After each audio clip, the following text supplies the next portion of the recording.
எல்லாருக்கும் வணக்கம். இந்த எஸ்ஐஆரில் கொடுக்குற கணக்கீட்டு படிவம் எனுமரேஷன் ஃபார்ம் ஃபில்அப் பண்ணுறதுக்குலாம் ரொம்ப கஷ்டப்படுறாங்க. முதல்ல உங்கள் ஃபார்மை பிஎல்ஓ கிட்டேருந்து வாங்குங்க. அவங்க கொடுப்பாங்க.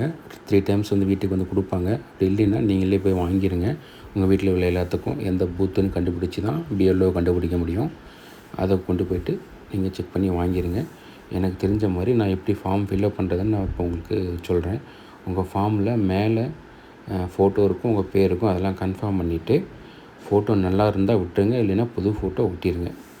நல்லது புது ஃபோட்டோ ஒன்று ஒட்டிடுங்க, ஏன்னா பழைய ஃபார்மாக தான் இருக்கும். புது ஃபோட்டோ ஒன்று ஒட்டிடுங்க.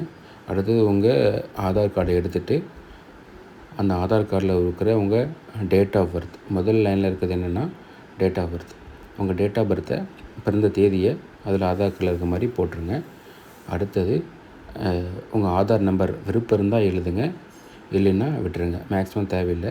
அடுத்தது ஃபோன் நம்பர், அப்பா பெயர், அப்பாவுடைய ஓட்டர் ஐடி. இப்போ 2025 உள்ள ஓட்டர் ஐடி மேலே இருக்கிற இந்த ஃபார்மில் 2025 டேட்டா மட்டும்தான் இருக்கணும், சரியா? அடுத்தது அம்மா பேர், அம்மாவுடைய ஓட்டர் ஐடி. அடுத்தது ஒய்ஃப் பேர், ஒய்ஃபுடைய இப்போ இருக்கிற ஓட்டர் ஐடி. ஆணாக இருந்தால் பெண்ணாக இருந்தால் ஆண். ஒய்ஃப் ஃபார்மாக இருந்தால் ஆண். ஓகேங்களா? இப்போ இந்த கீழே இருக்க 2 பார்த்திங்களா, இடது பக்கம் ஒன்று, அடுத்து வலது பக்கம் ஒன்று இருக்குல்ல.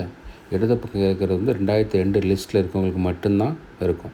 வலது பக்கம் இருக்கிறவங்களுக்கு 2002 லிஸ்ட்டில் பேர் இல்லைன்னா இல்லாதவங்களுக்கு இருக்கும். சரிங்களா? 2002 இருந்தால், அதாவது குறைஞ்ச 43 வயசுக்கு மேலே இருக்கவங்களுக்கு மட்டும்தான் அது இருக்கும். இது எப்படி ஃபார்ம் ஃபில்அப் பண்ணுறதுன்னு நான் சொல்கிறேன். இப்போது அந்த 2002 இருக்க பேர் எப்படி கண்டுபிடிக்கிறது அப்படின்னா, முதல்ல இந்த எலெக்ஷன் கமிஷனுடைய வெப்சைட்டில் போங்க. இந்த வெப்சைட்டில் போய் பார்த்தீங்கன்னா ஹோம் பேஜ் அழுத்துங்க. ஹோம் பேஜ் அழுத்தினோடனே அவர் சர்வீசஸ்ன்னு இருக்கும். அதில் பார்த்திங்கன்னா எலக்ட்ரல்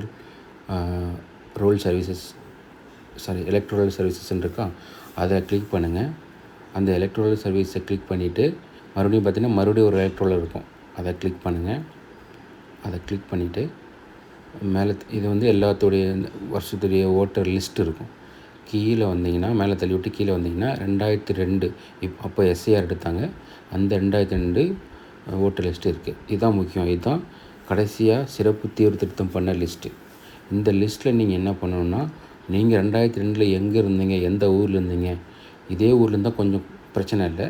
வேறு ஊரில் வேறு டிஸ்ட்ரிக்டில் இருந்தீங்கன்னா எந்த டிஸ்ட்ரிக்டில் இருந்தீங்க அந்த டிஸ்ட்ரிக்டை போட்டு அந்த லிஸ்ட்டில் உங்கள் பேர் இருக்கான்னு கண்டுபிடிக்கணும். அதுதான் இம்பார்ட்டன்ட். லோக்கலில் இருந்தால் பிஎல்ஓ அவங்களே மேப் பண்ணியிருப்பாங்க. இல்லாதவங்கள நம்ம தான் கண்டுபிடிச்சி கொடுக்கணும்.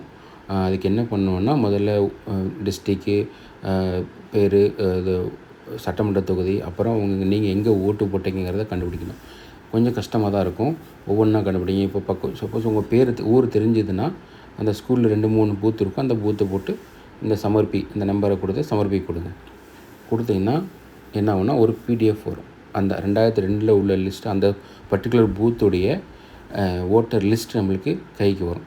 இப்போ பார்த்திங்கன்னா, இப்போ நான் ஒரு சட்டமன்ற தொகுதி 2002 99ங்கிற வார்டுள்ள ஒரு சட்டமன்ற தொகுதி எடுத்திருக்கேன். அதாவது நாகர்கோவில் சட்டமன்ற தொகுதியில் 99வது பூத்துள்ள ஒரு இது எடுத்திருக்கேன். இதில் அவங்க பேர், அவங்க உறவு முறை, அந்த உறவினர் பெயர், வயது, ஆணா பெண்ணா, அவங்களுடைய ஓட்டர் நம்பர் இதெல்லாம் இருக்கும். ஓட்டம் இருந்தால் இருக்கும். நான் இப்போ ஒருத்தரை கண்டுபிடிச்சிருக்கேன், யாருன்னா மனோகரன் அப்படின்ட்டு. அவங்களுடைய லிஸ்ட்டு, ஏன்னா அந்த ஃபார்ம் தான் நான் ஃபில்அப் பண்ண போகிறேன். இது ஒரு டம்மி ஃபார்ம் தான், இருந்தாலும் ஒரு எக்ஸாம்பிளுக்காக நான் உங்களுக்கு சொல்கிறேன். அவருடைய பேர், அவருடைய வீட்டு நம்பரு, உறவுமுறை, உறவினர் எல்லாத்தையும் நான் எடுத்திருக்கேன். சரிங்களா? 2002 அவங்க பேர் இருக்குது. இது 229 சட்டமன்ற தொகுதி 99ங்கிற ஒரு வார்டு. ஓகே, இப்போ அவங்களுக்கு எழுதுகிறேன் பாருங்கள். ஏன்னா இந்த ஃபார்ம் அவங்களுடைய ஃபார்ம் தான். எக்ஸாம்பிளுக்கு அந்த ஃபார்ம் அவங்க ஃபார்ம் தான். இப்போ மேலே மனோகரன் எழுதிட்டேன். அவங்களுடைய ஓட்டர் ஐடி நம்பர் அன்னைக்கு இருந்துச்சுன்னா அதை எழுதுங்க ஓட்டர் ஐடியில். ஏன்னா இங்கே பார்த்திங்கன்னா அவங்களுடைய ஓட்டர் ஐடி நம்பர் இல்லை, அதனால் தேவையில்லை. இருந்தால் எழுதிடுங்க. அடுத்து அவருடைய உறவினர் பெயர் என்ன அப்படின்னா, உறவினர் பெயர் தான் நல்ல பெருமாள். உறவினர் பெயரை மனோகரங்கிறது ஓட்டர். இப்போ இந்த ஃபார்ம் உள்ளவருடைய உறவினர் பெயர் நல்ல பெருமாள். அப்பான்னா அப்பா, சப்போஸ் ஒய்ஃப் இருந்தால் ஒய்ஃபு, அப்படின்னா மாறி எழுதுங்க. சரிங்களா? மீதி இருக்கலாம் ஈஸி. உறவினர் பெயர், உறவினர்னால் தந்தை, அப்புறம் சட்டமன்ற தொகுதி, அப்புறம் பாகம் எண். இதை முதல்ல பேரை கண்டுபிடிக்கிறது கஷ்டம். கண்டுபிடிச்சிட்டிங்கன்னா என்ன தொகுதி, என்ன பாகம் அப்படிங்கிறத நம்ம ஈஸியாக இதில் ஃபில்அப் பண்ணிடலாம்.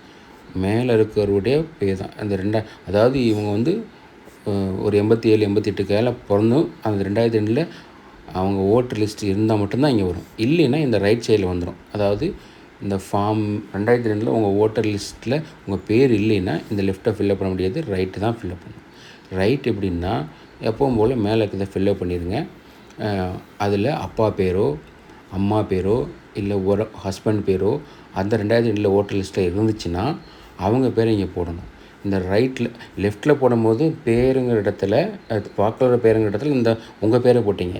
ரைட்டில் வந்து அப்படி போடக்கூடாது. அந்த பெயருங்கிற இடத்துல அப்பா பேரோ அம்மா பேரோ இல்லை உறவினர் அண்ணன் பேரோ ஏதோ வரிசையாக வரும்.